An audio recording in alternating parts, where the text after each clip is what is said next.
नमस्कार दोस्तों, स्वागत है आपका हमारे YouTube चैनल में।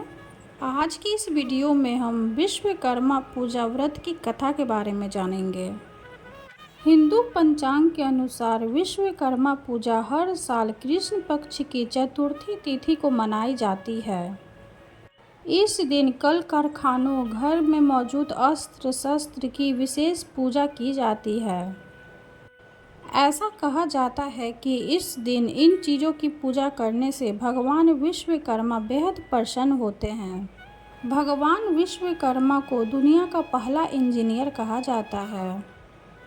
हिंदू शास्त्र के अनुसार देवताओं के अनुरोध करने पर ही भगवान विश्वकर्मा ने अस्त्र शस्त्र का निर्माण किया था। आइए जानते हैं भगवान विश्वकर्मा का जन्म कैसे हुआ था। पौराणिक कथा के अनुसार जब सृष्टि का निर्माण हो रहा था तो वहाँ सर्वप्रथम भगवान नारायण यानी साक्षात भगवान विष्णु सागर में शेषशय्या पर प्रकट हुए। भगवान विष्णु के प्रकट होने के बाद उनकी नाभि कमल से चतुर्मुख भगवान ब्रह्मा दृष्टिगोचर हो गए थे। ब्रह्मा के पुत्र धर्म और धर्म के पुत्र वासुदेव थे। धार्मिक मान्यताओं के अनुसार वस्तु से उत्पन्न वास्तु सातवें पुत्र थे, जो शिल्प शास्त्र में बहुत ही बुद्धिमान थे। वासुदेव की पत्नी अंगिरसी ने भगवान विश्वकर्मा को जन्म दिया। आगे चलकर अपने पिता की तरह ही भगवान विश्वकर्मा भी वास्तुकला के अद्वितीय आचार्य बने। कहा जाता है कि भगवान विश्वकर्मा ने ही विष्णु जी का सुदर्शन चक्र, शिव जी का त्रिशूल, भगवान कृष्ण की द्वारिका नगरी, पांडवों की इंद्रप्रस्थ नगरी, पुष्पक विमान, इंद्र का व्रज, सोने की लंका बनाई थी। लंका में सोने के महल का निर्माण शिव जी के लिए भी इन्होंने ही किया था। ऐसा कहा जाता है कि महल की पूजा के दौरान रावण ने इसे दक्षिणा के रूप में ले लिया था। आइए जानते हैं विश्वकर्मा पूजा के व्रत की दूसरी कहानी के बारे में। पौराणिक कथा के अनुसार प्राचीन काल में काशी नगरी में एक रथकार अपनी पत्नी के साथ रहता था। वह अपने कार्य में निपुण था, लेकिन फिर भी वह भोजन से अधिक धन नहीं कमा पाता था। इस वजह से उसे बहुत परेशानियों का सामना करना पड़ता था। इतना ही नहीं, उसकी पत्नी पुत्र न होने की वजह से बहुत दुखी रहती थी।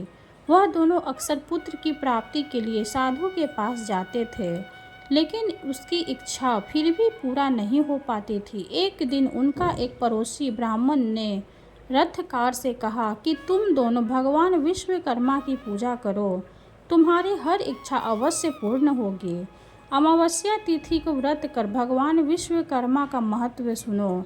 अपने पड़ोसी के ऐसा कहने पर अगले अमावस्या को रथकार की पत्नी ने भगवान विश्वकर्मा की पूजा पूरी श्रद्धा से की। उसकी पत्नी को देखकर भगवान विश्वकर्मा बेहद प्रसन्न हुए और उन्होंने उसे पुत्र होने का वरदान दिया।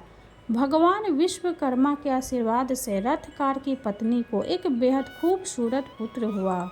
इसके बाद से दोनों सुखी जीवन व्यतीत करने लगे। आइए अब जानते हैं तीसरी कथा के बारे में। सूत जी बोले, प्राचीन समय की बात है। मुनि विश्वामित्र के बुलावे पर मुनि और सन्यासी लोग एक स्थान पर एकत्र हुए सभा करने के लिए। सभा में मुनि विश्वामित्र ने सभी को संबोधित किया। मुनि विश्वामित्र ने कहा कि हे मुनियों, आश्रमों में दुष्ट राक्षस यज्ञ करने वाले हमारे लोगों को अपना भोजन बना लेते हैं, यज्ञों को नष्ट कर देते हैं, जिसके कारण हमारे पूजा पाठ, ध्यान आदि में परेशानी हो रही है। इसलिए अब हमें तत्काल उनके कृत्यों से बचने का कोई उपाय अवश्य करना चाहिए। मुनि विश्वामित्र की बातों को सुनकर वशिष्ठ मुनि कहने लगे कि एक बार पहले भी ऋषि मुनियों पर इस प्रकार का संकट आया था। उस समय हम सब मिलकर ब्रह्मा जी के पास गए थे। ब्रह्मा जी ने ऋषि मुनियों को संकट से छुटकारा पाने के लिए उपाय बताया था। ऋषि लोगों ने ध्यानपूर्वक वशिष्ठ मुनि की बातों को सुना और कहने लगे कि वशिष्ठ मुनि ने ठीक ही कहा है, हमें ब्रह्मदेव की ही शरण में जाना चाहिए। ऐसा सुन सब ऋषि मुनियों ने स्वर्ग को प्रस्थान किया। मुनियों के इस कष्ट को सुनकर ब्रह्मा जी को बड़ा आश्चर्य हुआ। ब्रह्मा जी कहने लगे कि हे मुनियों, राक्षसों से तो स्वर्ग में रहने वाले देवता को भी भय लगता रहता है, फिर मनुष्यों का तो कहना ही क्या, जो बुढ़ापे और मृत्यु के दुखों में लिप्त रहते हैं। उन राक्षसों को नष्ट करने में श्री विश्वकर्मा समर्थ है। आप लोग श्री विश्वकर्मा के शरण में जाएं। इस समय पृथ्वी पर अग्नि देवता के पुत्र मुनि अंगिरा यज्ञ में श्रेष्ठ पुरोहित है, और जो श्री विश्वकर्मा के भक्त हैं वही आपके दुखों को दूर कर सकते हैं। इसलिए हे मुनियों, आप उन्हीं के पास जाएं। सूत जी बोले, ब्रह्मा जी के कथन के अनुसार मुनि लोग अंगिरा ऋषि के पास गए। मुनियों की बातों को सुनकर अंगिरा ऋषि ने कहा, हे मुनियों, आप लोग क्यों व्यर्थ में इधर उधर मारे मारे फिर रहे हो? दुखों दूर करने में विश्वकर्मा भगवान के अतिरिक्त और कोई भी समर्थ नहीं है। अमावस्या के दिन आप लोग अपने साधारण कर्मों को रोककर भक्ति पूर्वक श्री विश्वकर्मा कथा सुने और उनकी उपासना करें। आपके सारे कष्टों को विश्वकर्मा भगवान अवश्य दूर करेंगे। महर्षि अंगिरा के बातों को सुनकर सभी लोग अपने अपने आश्रमों को चले गए। उसके बाद अमावस्या के दिन मुनियों ने यज्ञ किया। यज्ञ में विश्वकर्मा भगवान का पूजन किया, श्री विश्वकर्मा कथा को सुना, जिसका परिणाम यह हुआ कि सारे राक्षस भस्म हो गए। यज्ञ विघ्नों में रहित हो गया, उनके सारे कष्ट दूर हो गए। जो मनुष्य भक्ति भाव से विश्वकर्मा भगवान की पूजा करता है वह सुखों को प्राप्त करता हुआ संसार में बड़े पद को प्राप्त करता है। आइए जानते हैं इसकी चौथी कथा के बारे में। पौराणिक कथा के अनुसार सृष्टि को संवारने की जिम्मेदारी ब्रह्मा जी ने भगवान विश्वकर्मा को सौंपी। ब्रह्मा जी को अपने वंशज और भगवान विश्वकर्मा की कला पर पूर्ण विश्वास था।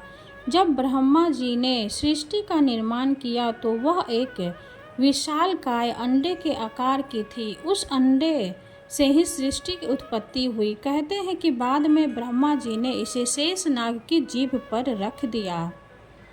शेषनाग के हिलने से सृष्टि को नुकसान होता था। इस बात से परेशान होकर ब्रह्मा जी ने भगवान विश्वकर्मा से इसका उपाय पूछा। भगवान विश्वकर्मा ने मेरु पर्वत को जल में रखवाकर सृष्टि को स्थिर कर दिया। भगवान विश्वकर्मा की निर्माण क्षमता और शिल्प कला से ब्रह्मा जी बेहद प्रभावित हुए। तभी से भगवान विश्वकर्मा को दुनिया का पहला इंजीनियर और वास्तुकार मानते हैं। भगवान विश्वकर्मा की छोटी से छोटी दुकानों में भी पूजा की जाती है। कथा समाप्त हुई। आइए जानते हैं इनकी मान्यता के बारे में। कहा जाता है कि प्राचीन काल में जितनी राजधानियां थीं प्रायः सभी विश्वकर्मा की ही बनाई कही जाती है।